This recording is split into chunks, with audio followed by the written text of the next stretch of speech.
Everything's fine. Okay, very well. My name is Cedric Schoonen, and I'm a PhD student of Jim Lutzko, and I work at the University of Brussels.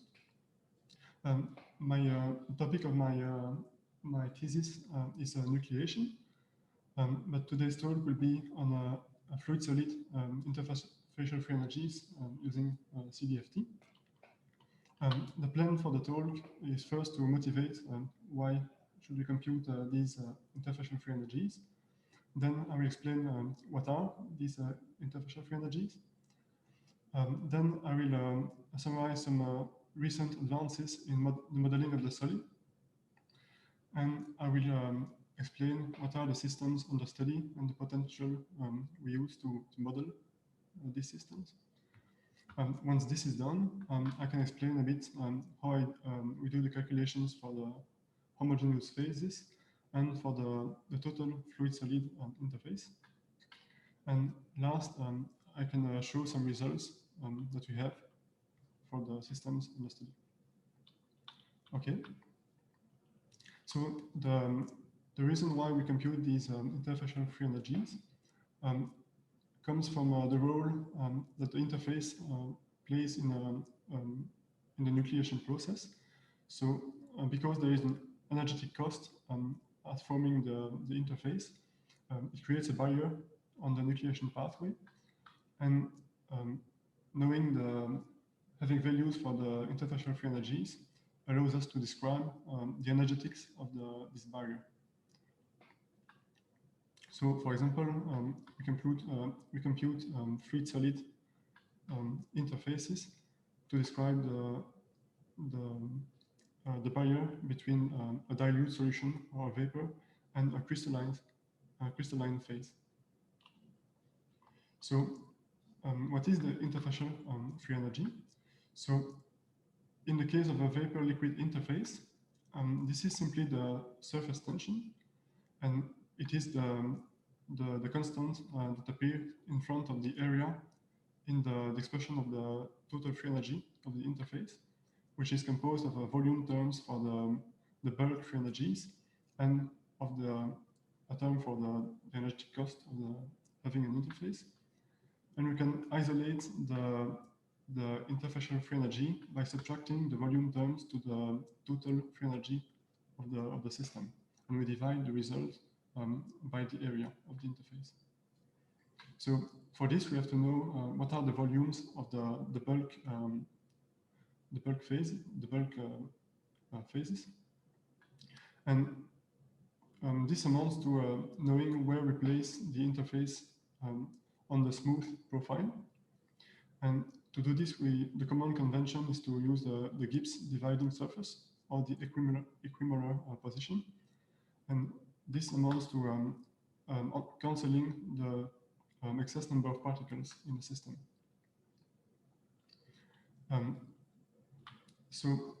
For the fluid-solid interface, things are more subtle.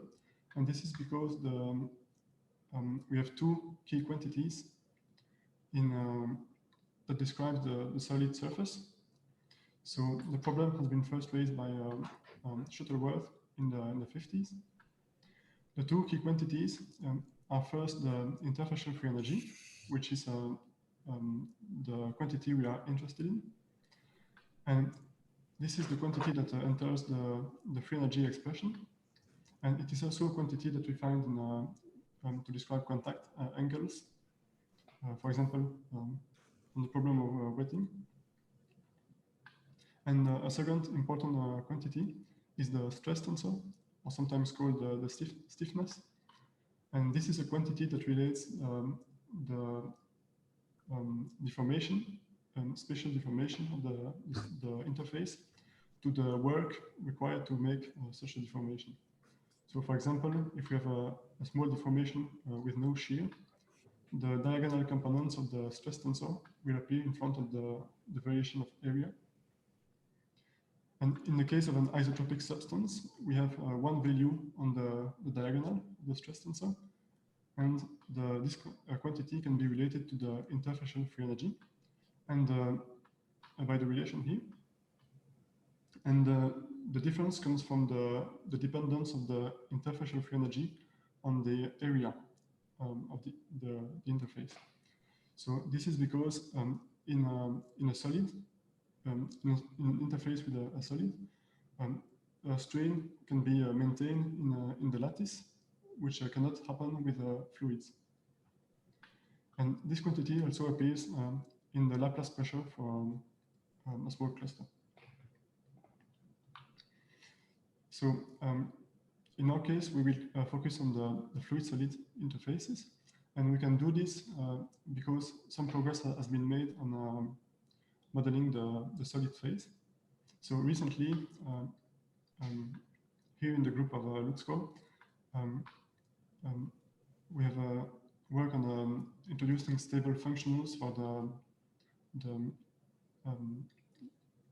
which leads to a stable description of the solid. So the key mathematical property is that they are bounded from below. And we've used two such functionals. The first is a modified version of the Rosenfeld FMT. And the second one has been introduced by LUTSCO last year, and is the explicitly stable FMT. And this is the functional that we are using here. And another development has been the introduction of a robust numerical implementation in which we have no instabilities when we minimize the solid phase, and we use analytical weights to do the integrals in the FMT formalism. And with this, we can minimize the solid and have quite complex profiles. For example, here we have images for the density profile of a small solid cluster. So both amorphous clusters and crystalline cluster. And in this work, we use this to compute the fluid-solid interface. And we will focus on two kinds of systems. First, the simple fluid, which we model using the Lennard-Jones potential. And we also focus on colloids, which we model using a recently introduced potential introduced by the group of Frankel, which is quite nice because we can use it to model the simple fluid. And by changing smoothly a certain parameter, the range of the potential, we can model the colloids, which have a much shorter range. So this difference in the range leads to quite different phase diagram. So in the right figures, we have on the top the fluid-solid, the simple fluid phase diagram, in which there are coexistence between a vapor and a liquid state. And below, we have the phase diagram for the colloid. And in this case, there are no two stable fluid phase. And this is because the whole coexistence curve between the vapor and the liquid are below the fluid-solid coexistence curve. And the one fluid phase, the high density one, is metastable. So now I've explained the systems and techniques that we are using. And I can jump to the calculation details to compute the interfacial free energy. So as I explained before, we can isolate the fluid-solid interfacial free energy with this expression on top of the slide. And the idea is to subtract the volume terms from the bulk and we can subtract them from the total free energy of the fluid-solid interface. And so there are two important steps. First, we have to compute the homogeneous properties, in particular those of the solid. And later on, we will have to compute the free energy of the entire profile. So the first step is this homogeneous calculation. And we do this using a rectangular cell with the sides being the lattice constant of the solid. And we initialize the cell with Gaussian peaks. And this introduces a new parameter, which is the concentration of vacancies, which appears in the normalization of the Gaussian peak. And we minimize this profile using the Fire2 algorithm, which is an algorithm that has been introduced by people doing well, searching minimal energy configurations for small solid clusters, and we can use this to minimize the hour. Well, sorry, we can use this algorithm to do hour minimizations, and our minimizations are unconstrained in a sense that the densities are at each lattice position is considered to be independent of the others, except for one relation, which is to enforce a constant number of particles. And this is to avoid having a very low vacancy concentration at low temperatures, which can go below the precision of the calculation. The complete procedure to get the homogeneous properties is first to perform these minimizations for certain values of the lattice constant and concentration of vacancies. And in a second step, we interpolate the target chemical potential from the results at a different particle number, so different concentration of vacancies. And this eliminates this parameter. And last, we can minimize for each chemical potential with respect to the lattice constant and search for the most suitable lattice constant for the solid. Okay, so for the complete fluid-solid interface, we do the calculation in a rectangular cell with the same dimensions as the homogeneous cell. Well, the cell for the homogeneous calculation, except that we use multiple cells on one direction so that we can model the full profile for the interface. And we use coexistence values for the lattice constants for the size of the box, so that the solid is already relaxed, the bulk solid is relaxed at the early stage of the minimization. Once again, we initialize the bulk solid using Gaussian profiles, and we use an arbitrary value for the vacancy concentration. And this is because the total number of particles we put in the system is arbitrary anyway, because we do not know how the interface will rearrange and where the mass will be placed. The initial profile, where in the initial profile, we also create a little gap between the fluid density, the uniform fluid, and the solid density.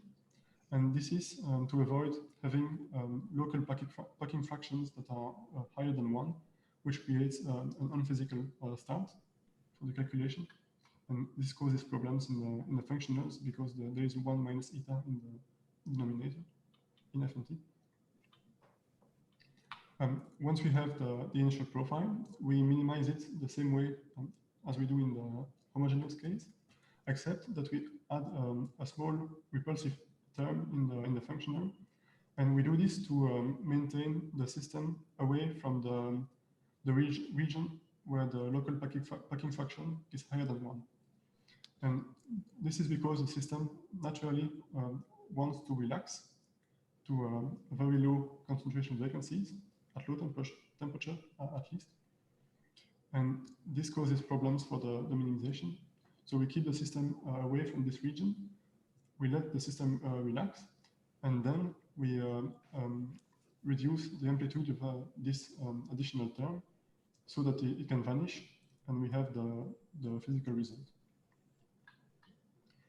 Because we do constant particle number calculations, the chemical potential at the end of the calculation is not exactly the value at coexistence. And actually, we have the same kind of jumps in the physical properties that has been observed by Martin et al. Yesterday on the talk on the lattice Ising calculations. And in order to have to target a value at coexistence chemical potential, we simply repeat the calculations with fewer and fewer particles in the system, so that we can bracket the coexistence value. So this is for how we perform these calculations. And I can show some results. First, I can talk about results for the hard sphere case. For this system, there are results from simulation and also using the DFT. We have results from Martin Uttel in his group using the White-Bear-2 functional. So these results are shown in the table in pink. And our results using the explicitly stable functional are shown in blue. And you can see that we have quite a similar order of magnitude for the interfacial free energies. And this order of magnitude is also quite similar than the simulation results, which are shown in green for two different techniques. And we can also see that the ordering of the interfacial free energies using different exposed lattice planes is also the same that it has been observed with the White-Bear-2 functional and in simulation. So I mean for an FCC crystal, the 001 leads to higher value, and then we have smaller values for the 110 crystal face and 111. Okay. We also have results for the simple fluids. So on the top figure, I've shown results for the liquid-solid interface, both using the FCC solid and the BCC one. The FCC results are shown with a full curve, and they are about twice the values that we have for the BCC with the dashed curve. And this is consistent with the observations that have been made on nucleated clusters by the group of Tunwald and Frankel. And what they have shown is that they have more frequently BCC clusters than FCC ones. And this is something we can expect from these results using these interfacial free energy results, because if the interfacial free energy is lower, that means we have a smaller barrier for nucleation, and thus we would have more frequently the BCC kind of clusters. I've also shown results from simulation for the FCC crystal, and the results from simulation are shown with the little squares, and they are quite close to the full line from our results using the DFT functional. So this is quite good. But the agreement is a bit less good for the vapor solid case, which is shown on the bottom figure. But it's quite similar in magnitude as well. So in this case, we have the simulation results in black. So again, with two different techniques. And the DFT results using our functional is shown with the full blue curve. So these are the minimal values we get for the interfacial free energy. And because we have an arbitrary constant number of particles in the box, sometimes we will have an interface that is not the ideal one. And for the right amount of particles, we will have a more suitable interface, which has a lower free energy. So I have shown two curves. The full curve is the minimal value that we observe for the interfacial free energy, and the dotted curve is the highest value that we have in the calculations. So this would correspond to two different configurations for the interface. Okay. So we can see that in this case, the agreement with simulation is a bit less good at higher temperatures near the triple point. Okay. We also have So could I just say we're a bit pressed for time now. So we're already 4 minutes over the deadline. So maybe you could gradually move to the conclusions or so. I am almost finished. All right. So I have a few results for the colloids, but these are quite early results. I have actually compiled the figure yesterday. But I can also have the same difference between low values for the surface free energy and higher values. Ja. And you can see. Ja. Und man kann halt, man kommt halt bestimmt in der Welt rum und so. Oh, sorry. Okay. Because we are short on time, I will quickly summarize what we have done. So we have done 3 solid interfacial free energies using the explicitly stable functional. We have seen that we have reasonable results, and therefore the functional is a reasonable alternative to other DFT functionals, like the White-Bear 2. And we also have a quite good agreement with the simulation results, both for hard spheres and the simple fluids. And we also have observed that we have a qualitatively correct depiction of the anisotropies. So we have the right ordering for the crystal faces. All right, thank you for your attention. And we can now proceed to the questions, I guess, if there are some. Okay, so